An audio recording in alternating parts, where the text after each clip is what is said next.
Right now we're trying to find the inverse of this particular function, and an inverse would be the output of this one is equal to the input of the inverse function. That gets kind of confusing a little bit, but let's walk through it. Let's see if we can find the inverse.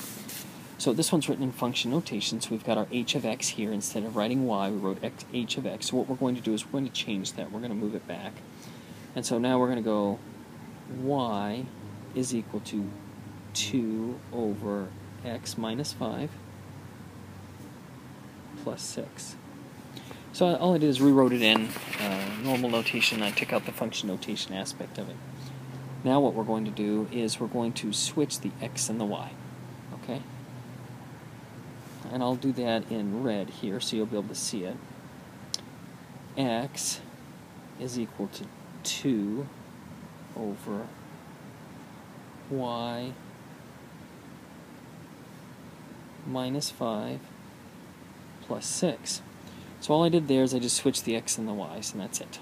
Okay, now what we're going to do is we're going to solve it for y. We want to get y all by itself. In order to do that, I'm going to subtract 6 from both sides. So I've got x minus 6 is equal to 2 over y minus 5. Now, this gets a little bit tricky because y is in my denominator, and I need to move that up to my numerator. So what I'm essentially going to do here is I'm going to multiply both sides by y minus 5. Okay? Not a lot of room. A little bit sloppy, sorry for that. Okay, and that's by the entire side over here. Okay, now this gets a little bit weird. In fact, what I'm going to do is I'm going to take this and I'm going to rewrite it right back up here. Hopefully make it a little bit clearer. Okay, so over here I have a y minus 5 times x minus 6 is equal to, now with this one here, this y minus 5 and this y minus 5 cancel each other, so it leaves me with just 2 over here. Okay, so going back here, the goal is still to get our y all by itself. So I need to get rid of this x quantity here. And the way to do that is we can divide both sides by x minus 6. Okay, so that's going to leave me y minus 5 is equal to 2 divided by x minus 6.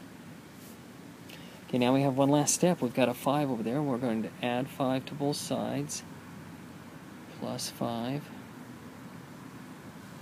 And that leaves me with just plain old y on this side is equal to 2 over x minus 6 plus 5. So when we rewrite this, it would be h negative 1, so the h inverse of x, is equal to 2 over x minus 6 plus 5.